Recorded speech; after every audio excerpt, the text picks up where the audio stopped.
नमस्कार दोस्तों, 91.2 NIVH हेलोडोन पर मैं हूं आप सभी का होस्ट और दोस्त आरजे गौरव। तो दोस्तों, आज हम एक बार फिर मुखातिब हैं इंक्लूसिव एक्सक्लूसिव विद आरजे गौरव के एक और नए एपिसोड के साथ, जिसमें कि आज हम बात करने वाले हैं। हमारे आज के मेहमान हैं मुकेश सिंह जी, जो कि एक ग्रुप या एक टीम जिसे हम कह सकते हैं चलाते हैं एजुकेशन एंड लर्निंग के नाम से। इस टीम का उद्देश्य सभी लोगों को फ्री में यानी मुफ्त में शिक्षाएं उपलब्ध करवाना है। जैसे कि हम अगर कोई कंपटीशन की तैयारी कर रहे हो तो उसके रिगार्डिंग हिस्ट्री, पॉलिटिकल, म्यूजिक और अन्य सब्जेक्ट्स, बहुत सारे सब्जेक्ट्स की ये जो है शिक्षाएं फ्री में देते हैं। तो आखिर क्या है ये काम इनका और किस किस सब्जेक्ट को ये पढ़ाते हैं, क्या है ये संस्था या टीम या ग्रुप जो भी है, इसके बारे में बताने के लिए, इनके खुद के जीवन के बारे में जानने के लिए हम आज बात करने वाले हैं मुकेश सिंह जी से। तो बिना किसी देरी के सिलसिला शुरू करते हैं इनसे बातचीत का। मुकेश जी, आपका स्वागत है हमारे आज के नए और खास कार्यक्रम में। जी गौरव जी, बहुत बहुत धन्यवाद। आपके 91.2 हेलो जोन पर आपने ये बात रखने का मौका दिया मुझे, इसके लिए आपको और आपकी पूरी टीम का मैं बहुत बहुत आभारी हूँ। बहुत बहुत धन्यवाद। और अब आपसे जानना चाहेंगे, पहला सवाल मेरा यहाँ पर रहेगा कि आप अपने बारे में थोड़ा बताइए, कौन है, कहाँ से हैं, क्या करते हैं। मैं हूँ राजस्थान अजमेर से, मेरा नाम मुकेश सिंह है और राजस्थान अजमेर में एक गांव है माथुवाड़ा, जो कि टोडगढ़ तहसील के पास में पड़ता है, वहाँ से मैं बिलोंग करता हूँ। आगे को आपको बताऊँ, मैं 100% दिव्यांग हूँ, दृष्टिबाधित मतलब ब्लाइंड हूँ। मेरी पढ़ाई लिखाई अजमेर से हुई है, जो कि राजस्थान में अंध विद्यालय है। पहली क्लास से लेकर के 12वीं तक मेरी वहीं हुई है। अब मैं दिल्ली में हूँ, जो कि हंसराज कॉलेज से मेरा प्रथम वर्ष BA फर्स्ट ईयर चल रहा है और NFB के हॉस्टल में रहता हूँ, आदरणीय महासचिव महोदय के हॉस्टल में रोहतक। तो बहुत अच्छे तरीके से आपने अपने बारे में एक्सप्लेन किया। और सबसे पहले हम थोड़ा सा आपके बारे में और कुछ जो है थोड़ा बहुत जान लेते हैं। आपकी जो टीम है एजुकेशन एंड लर्निंग, इसका का पूरा परिचय भी जानेंगे आपसे और सारी चीजें इसके बारे में हम डिस्कस करेंगे। लेकिन पहले थोड़ा सा आप अपना बताइए कि आपकी हॉबीज क्या क्या है। देखिए, हॉबीज तो मेरी बहुत सारी, ऐसे चलता रहता है कि मैं ये भी करूँ ये भी करूँ, कभी IAS बनने की भी सोचता हूँ। मतलब मेरी कई सारी हॉबीज चलती रहती है मन में, जिसमें मैं कई बार सोचता हूँ कि पूरी हो पाएगी ना, पर मुझे इतना पूर्ण विश्वास है कि मेरी हॉबीज पूरी होगी। जो भी मेरी सोच है, हर तरह के सपने पूरे होंगे। ज्यादातर तो मेरा IAS पर वो रहता है कि मैं IAS जरूर बनूं। तो आप शौकिया तौर पर क्या क्या काम करना पसंद करते हैं या करते हैं? शौकिया तो मेरे इतने ज्यादा नहीं है, क्योंकि मैं ज्यादा पहले मतलब म्यूजिक वगैरह में इंटरेस्ट रखता था और अब मुझे अपनी पढ़ाई प्रति ज्यादा वो रहता है, क्योंकि म्यूजिक में मुझे पहले, जब मैं 11वीं 12वीं में था तो मेरा इतना मतलब मैंने लिया भी था सब्जेक्ट, जो मेरा था वो म्यूजिक ही था, पर मेरा मन नहीं लगा तो मैंने फिर उसमें ज्यादा ध्यान ना देकर के अपनी पढ़ाई के प्रति वापस वो रखा और जब से मैं अपनी पढ़ाई में हूँ और आज दिन तक मैं पढ़ाई में काम करता हूँ। तो अब आते हैं आपके टीम के इस सफर पर कि कैसे है और क्या है। तो सबसे पहले आप एजुकेशन एंड लर्निंग के बारे में बताइए कि आखिर ये क्या है और क्या उद्देश्य है। हाँ, मैं बताता हूँ। कोरोना काल में, कोरोना चलते समय काफी लोगों को मैं देखता था कि ग्रुप तो बहुत सारे चलाते थे, परंतु किसी से, हमारे दृष्टिबाधित भाई बहनों से, वो कभी कोई 300 रुपये ले रहा पर मंथ या फिर कभी 600 रुपये ले रहे हैं। और जब मैं ये बड़े बड़े संदेश पढ़ा करता था, आर्टिकल, तो मुझे दुख लगता था कि यार हमारे समाज के ही वो इनसे पैसे ले रहे हैं और इन्हें क्लासें करवा रहे हैं, ज्यादा से ज्यादा 10 मिनट भी नहीं करवाते होंगे। इस तरह का मेरे मन में सवाल चला। तो मेरा सपना तो ये, मैं आपको बता दूं गौरव जी, मेरा 6ठी क्लास से ये सपना था कि मैं मेरे समाज में किसी तरह की सेवा करूं और कैसे भी करूं। तो जब मैंने ये देखा तो मैं क्लास में जा करके, कई बार मैं भी गया था 1-2 क्लासों में, तो मैंने देखा तो मुझे ठीक नहीं लगा। अब मैं ये प्लेटफॉर्म ढूंढने में लगा था, तो एक पहले लोग देखते थे आपकी चैटिंग के ग्रुप बहुत सारे चलते थे, तो मैंने कहा यार, लोग चैटिंग के ग्रुप तो हर कोई चलाता है, मैं अपना एक ऐसा ग्रुप चलाता हूँ, उसमें कुछ दिन मस्ती भी होगी, कुछ दिन पढ़ाई भी होगी। तो मैंने अपने ग्रुप का नाम रखा था फर्स्ट में, पहले बार, एजुकेशन एंड मस्ती। इस ग्रुप का निर्माण किया गया था 25/6/2021 को, रात को 9:33:52 पर इसको निर्माण किया गया था। उस समय में मेरे पास में कोई शिक्षक नहीं थे और सिर्फ प्रशासक समिति में मैं ही था। 6 दिन तक ये ग्रुप ऐसे ही चलता रहा, ऑनली एडमिन पर रखा। कभी मैंने लोगों को कांटेक्ट था मेरा, तो मैंने जोड़ना प्रयास किया और मेरे पास में 50 से 55 मेंबर थे और मैंने संदेश बना के भी वायरल किया कुछ कक्षाओं का, कंप्यूटर और अंग्रेजी का। जब मेरे साथ में एक धनतेरी छत्तीसगढ़ से शुभम तिवारी जी हैं, वो मेरे संपर्क में थे। उनसे मैंने एक दिन बात की कि सर, मेरा ये सपना है, कंप्यूटर क्लास में लगाना चाहता हूँ। उन्होंने 1 जुलाई से ये कंप्यूटर कक्षा प्रारंभ की और कंप्यूटर कक्षा प्रारंभ की तब से हमारी ग्रुप में ये क्लासें जो समूह रूपी विद्यालय में कक्षाएं प्रारंभ हुई। उसके बाद में अंग्रेजी कक्षा एक रामकरण तंवर जी हैं, मेरे बैचमेट हैं, उन्होंने भी इंग्लिश क्लास कुछ दिन पढ़ाया। उसके बाद में हमारे पास में ममता मैडम आई, एक ममता बावनिया मैडम जो कि एमपी से बिलोंग करती हैं। आज वो बैंकिंग में जॉब कर रही है, पीओ के पद पे कार्यरत है। ऐसे करते करते बहुत सारी हमारी कमेटी लोगों तक बात फैलती गई, लोग मेंबर जुड़ते गए हमारे साथ में, जो पढ़ने वाले अभ्यर्थी थे और अभी भी जुड़ रहे हैं। फिर मैंने कुछ शिक्षकों की कमेटी गठन की, समिति जो होती है ना, उसका गठन किया। तो मेरे साथ में गोपाल सिंह मेघी सर जो कि कानपुर से बिलोंग करते हैं, उन्होंने संगीत पढ़ाना प्रारंभ किया। ममता मैडम जो मैं बता रहा था आपको, भी जिक्र किया था, उन्होंने कंप्यूटर और अंग्रेजी का कार्य किया। कंप्यूटर भी पढ़ाते थे, अंग्रेजी भी पढ़ाते थे। रूबी दुबे मैडम इंदौर से बिलोंग करती हैं, उन्होंने राजनीतिक एवं इतिहास की कक्षाएं पढ़ाना प्रारंभ किया। धीरे धीरे मेरे साथ में डॉक्टर शकुंतला मिश्रा, वो बीएस थर्ड ईयर की छात्रा है, उन्होंने संस्कृत पढ़ाना प्रारंभ किया। साधना गौतम जी जो कि बनारस से हैं, उन्होंने, वो भी बीए लेवल पे थी। उस समय मेरे पास रियल शिक्षक नहीं थे, क्योंकि आप जानते हैं ना, कोई समय तो लग जाता है, कोई काम निकलते हैं, बहुत समय लग जाता है। तो मैंने उस समय बीए लेवल के ही टीचर थे मेरे पास में। कुछ रियल टीचर भी थे, जैसे कि गोपाल सिंह नेगी सर, वो रियल टीचर ही थे। अब मैंने जब पढ़ाते थे, सबकी यूनिवर्सिटियां खुल गई और सब अपने अपने कार्य में बिजी हो गए। अब मुझे चिंता होने लगी कि यार मैं समाज सेवा करना चाहता हूँ और मेरी ये समय है जो मतलब सब शिक्षक बिजी हो रहे हैं। तो मैंने एक शमशेंद्र सिंह भदौरिया सर हैं, उनके सामने ये बात रखी कि सर अब शिक्षक की आवश्यकता है। तो उन्होंने, एक दीपक वारसनी सर है जो कि वो कवि पाठ वगैरह करते रहते हैं दिल्ली में, वो हिंदी पढ़ाने आए थे।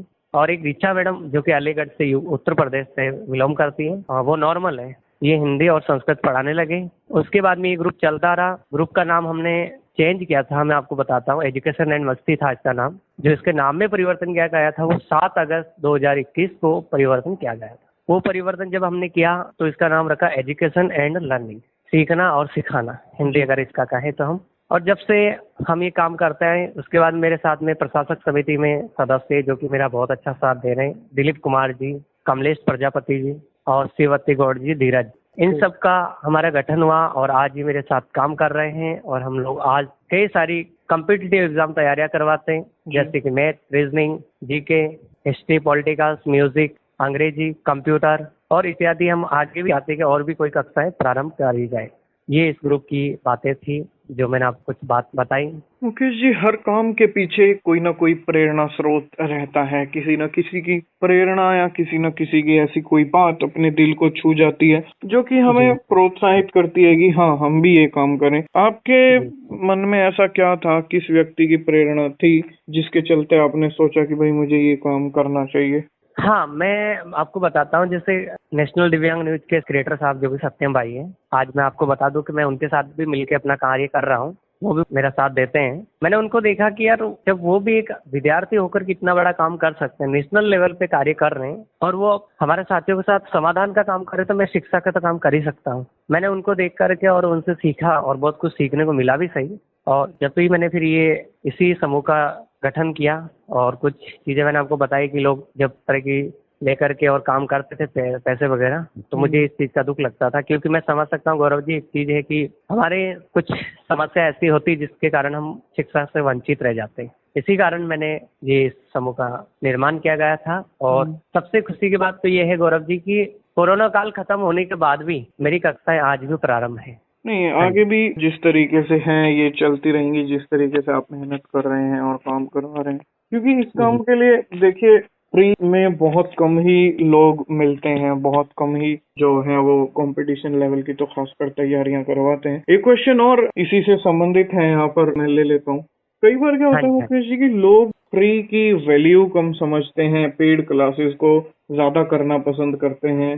तो आप लोगों को भी क्या कुछ ऐसा देखने में है जब आपने शुरू किया क्लासेस करवाना? जी बिल्कुल, ऐसा मैं लोगों को देखता हूँ और कई बार मुझे दूसरे लोगों ने भी ये सजेशन दिया था कि आप क्यों ना पेड क्लास कर देते हैं, आपको शिक्षकों को पेमेंट करना होता होगा या फिर आप अपना खर्च भी चला सकते हैं। परंतु मैंने उन्हें यही कहा कि मैं ना तो पेड क्लास में ना किसी तरह की मनी लूंगा, ना मेरे शिक्षकों को मैं पेमेंट करता हूँ। वो सब अपने 40-45 मिनट जो कि हम सबको देते हैं, और वो सिर्फ और सिर्फ कोई किसी तरह का उन्हें स्वार्थ नहीं, बस वो अपनी भावनाओं से और बच्चों के प्रति लगाव है उन्हें, इसलिए वो सेवा यहाँ पर देते हैं। और ऐसा हमारी टीम ने सोचा भी नहीं है कि हम किसी तरह का उनसे वेतन लें या फिर किसी को वेतन दें। ये बहुत अच्छी सोच के साथ जो है आप और आपकी टीम कार्य कर रहे हैं। तो अब ये है कि इस टीम को जब आपने स्थापित किया और उसके बाद जैसे जी। क्लासेस वगैरह शुरू की जिस भी तरीके से, तो किस जी। किस तरीके के चैलेंजेस, किस किस तरह की दिक्कतें आपने शुरू में सामना किया? हाँ, मैं बताता हूँ आपको। मुझे कई सारी समस्या ऐसी मिली जिसमें कुछ लोगों ने तो मुझे ये भी कहा कि आप जानते हैं आजकल कई सारी चीजें चल रही है, लोगों के मन में चलती है कि महिलाओं के प्रति तेरा कुछ होगा तभी तो ग्रुप चला, मतलब इस समूह का संचालित कर रहा है। किसी ने ये भी कहा कि तेरे को बेनिफिट तो हो रहा होगा, पर ये सब में मैंने कहा हाँ ठीक है, आप कहते रहो, मैं अपना काम कर रहा हूँ। समाज के नजरों में है कि किसको क्या फायदे हैं, किसको क्या नुकसान है, और यही सब चीजें थी। और कई लोगों ने तो ये भी कहा कि इधर उधर कहते हैं और आज भी चर्चा कहीं कहीं चलती है कि इसका ग्रुप तो कुछ नहीं है, हम ग्रुप अच्छा चलाते हैं। तो इस तरह की स्थितियां भी बनी है और बनती रहती। एक समय था मेरे पास शिक्षकों की समस्या थी, मैं जूझ रहा था। मेरे पास एक शिक्षक सिर्फ और सिर्फ एक राजनीतिक और इतिहास की शिक्षिका ही थी। तो मुझे इतनी समस्या हुई, परंतु मैंने अपने आप में हार नहीं मानी और अपने आप में ये कक्षाएं जारी रखी। पर मेरे पास, जानते हैं ना कि देर होती है कोई काम में अच्छा ही होता है, तो मेरे पास सारे शिक्षक आए और आज फिर यही कहता हूँ कि कक्षाएं सारी जारी हैं। समाज का सपोर्ट, जो कि पढ़ने वाले अभ्यर्थियों का सपोर्ट भी है, साथ ही साथ मेरे जो शिक्षक हैं उनका भी सपोर्ट है। मुकेश जी, कई बार हम जैसे क्लासेस करते हैं तो कुछ जी। लोग होते हैं जो अपनी खुशी जाहिर करने के लिए आपसे और सभी लोगों से संपर्क करते होंगे। तो आज जी। तक मतलब कुछ ऐसे लोगों को आप जानते हैं या बताना चाहेंगे जिसको आपकी क्लासेस से कुछ ना कुछ अपने एग्जाम में या कुछ वैसे कुछ लाभ हुआ हो? जी, मैं बताता हूँ। सेवा कुटीर से यहाँ पे एक मोहित कुमार जी हैं, उनकी जॉब लग गई SSMTS में, और उन्होंने यहाँ पे ग्रुप में क्लासें की थी। कुछ प्रश्न उनके आए भी थे। उत्तर प्रदेश सहारनपुर से गौरव बत्रा है, जिन्होंने ग्रुप में क्लास की थी और उनकी नौकरी में नंबर सिलेक्शन हो गया, मतलब अभी ज्वाइनिंग होना बाकी है, वो भी SSMTS में ही हुआ।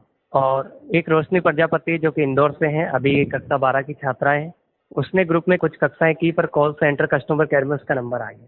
तो इस तरह से कुछ ही लोगों को हमारे से सफलता मिली है हमारी समिति के द्वारा, और हमें भी खुशी होती है जब किसी का समस्या का समाधान होता है, किसी को सफलता मिलती है तब। तो निश्चित रूप से कि भाई हम अगर कुछ काम कर रहे हैं तो अपने ही उसकी खुशी, तो देखिए अपने काम की तो हर व्यक्ति को थोड़ा बहुत होता ही है कि भाई हाँ अगर हमने किया है तो कुछ ना कुछ लाभ अब हम दें। तो आज की जी। डेट में भी मुकेश जी क्या कोई समस्याएं आ रही हैं या आती हैं आपको काम करने में?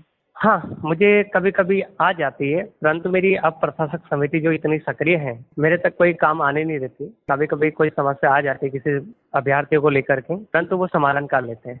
तो एक क्वेश्चन और मैं यहाँ पे आपसे रखना चाहूंगा कि कई बार देखिए कि कोई भी काम हम कर रहे हों, मान लीजिए मैं ये शो कर रहा हूँ, आप मुझे इंटरव्यू दे रहे हैं या आप ये जी। क्लासेस ऑर्गेनाइज कर रहे हैं या कोई भी अपना अगर कुछ काम कर रहे हैं, तो कई बार क्या जी। होता है कि आदमी के मन में ना एक खुद ही आता है कि नहीं यार मैं बस क्या कर रहा हूँ, अब नहीं करना चाहिए मुझे, है ना, काफी टाइम हो गया, या भाई लोग नहीं मिल रहे, कैसे है क्या है। तो कभी कुछ ऐसा कुछ आपका हुआ कि भाई हाँ मेरे मन में इस तरह का आया ही नहीं।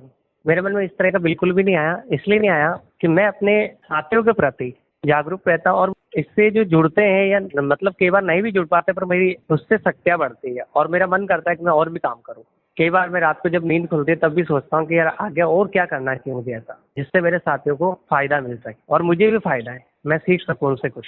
तो आप ऐसा क्या मतलब किस तरीके से, क्योंकि देखिए आजकल तो सबकी अपनी अपनी पढ़ाई भी है, कॉलेजेस भी हैं और लोग ऑफलाइन भी कोचिंग वगैरह लेते हैं, कुछ जॉब भी कर रहे हैं। इसमें आप जी। किस तरीके से अब जो है टाइम का मैनेजमेंट और काम का मैनेजमेंट रखते हैं? हाँ, मैं आपको बताता हूँ। पहला काम जो मेरे प्रशासक समिति का बता देता हूँ कि उनकी मैं उन्हें कार्य देता हूँ, पर जैसे राजनीतिक और इतिहास की कक्षा हैं, उनकी मैं सप्ताह में 6 दिन होते हैं, 6 दिन की एक किसी भी सदस्य को ड्यूटी देता हूँ कि आप लिंक शेयर करेंगे। और मेरी कक्षाएं जो होती है संध्या कालीन में होती है, शाम 4 बजे बाद, और वो प्रत्येक कक्षाएं जो होती है 45 मिनट की ही होती है।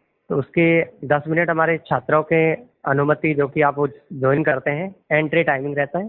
तो बहुत अच्छे तरीके से आप मुकेश जी मैनेज कर रहे हैं और मुझे बहुत अच्छा लगा, आपने इतनी सारी जानकारियां आपने अपनी टीम के बारे में दी और जिस तरीके से आपने चलाया, कुछ ना कुछ चैलेंजेस। देखें, ऐसे लोग तो हर व्यक्ति को मिलते ही मिलते हैं, जो कि कहीं ना कहीं आपको ना थोड़ा सा जाने में या अनजाने में ही सही, लेकिन थोड़ा सा उसके प्रति डिमोटिवेट करते चले जाते हैं कि नहीं, जो आप कर रहे हो, जैसा आप कर रहे हो, ये ठीक नहीं है या क्या है, कैसे है। तो ऐसे लोगों से सामना जगह जो है होता ही रहता है। आप इन लोगों को क्या मानते हैं, मतलब आप अपने लिए क्या मानते हैं? हाँ, मैं ये एक तो ये समझ सकता हूँ कि वो समाज के प्रति जागरूक नहीं है। दूसरा, अगर वो इस तरह का सोचते हैं तो उन्हें कई बार क्या होता है कि शिक्षा का ज्ञान नहीं होता, क्योंकि वो ये सोचते हैं कि चलो हम जो नहीं कर रहे हैं वो कोई और ना करे। या फिर कई लोग ऐसे भी होते हैं जो आपसे जलने वाले होते हैं। अगर आपके साथ में 200 लोग खड़े हैं तो वो कई बार ये सोचते हैं कि ये लोग इसके साथ खड़े क्यों, मेरे साथ क्यों ना हो, मैं चाहे कितना बुरा काम कर रहा हूँ। तो कुछ लोगों की सोच विचारधारा इस तरह की भी होती है। अब खैर, ये तो ज्यादा इस टॉपिक पे वैसे भी हम चर्चा नहीं कर सकते या करना सही भी नहीं है। तो मैं आपसे जानना चाहूंगा लास्ट में, आप क्या कुछ संदेश जो है अपने श्रोताओं के लिए यहाँ पर? जी, मैं अपने श्रोता को ये बता देना चाहता हूँ कि देखिए, आप अपना अच्छा कार्य करिए, आपको निश्चित रूप से सफलता मिलेगी। आपसे जलने वाले वो जलते रहेंगे, परंतु आप कभी भी गलत रास्ते पे ना जाए और अपनी कोई भी चीज से भटके ना। मैं आपको एक बार पुनः धन्यवाद देता हूँ गौरव जी, 91.2 हेलो जून पर, कि आपने ये मुझे बात रखने का मौका दिया, और आप आगे भी लोगों को ऐसे करते रहिए। मैं आपको भी बहुत बहुत धन्यवाद देता हूँ, और पूरी टीम को भी, हमारी एजुकेशन एंड लर्निंग की टीम की ओर से, जो कि आपने ये मौका दिया हमें। बहुत बहुत धन्यवाद मुकेश जी, आपके प्रोत्साहन के लिए, आपकी हौसला अफजाई के लिए, और बहुत अच्छा संदेश आपने दिया कि निश्चित रूप से हर कार्य में देखिए, रुकावटें तो बहुत सारी आएंगी ही आएंगी, लेकिन सफलता भी हमें जल्दी ही मिलेगी। इसी बात के साथ दोस्तों, मुझे यानी आपके अपने दोस्त आरजे गौरव को ये कार्यक्रम यहीं पर संपन्न करने की आप सभी से अनुमति लेनी होगी। फिर मुलाकात होगी किसी नए कार्यक्रम में, इंक्लूसिव एक्सक्लूसिव के किसी और नए एपिसोड के साथ, नई हस्ती के साथ, नए कामों के साथ और नए सवालों के साथ। तब तक के लिए मुझे यानी आपके अपने दोस्त आरजे गौरव को ये कार्यक्रम यहीं पर संपन्न करने की अनुमति दीजिए। नमस्कार।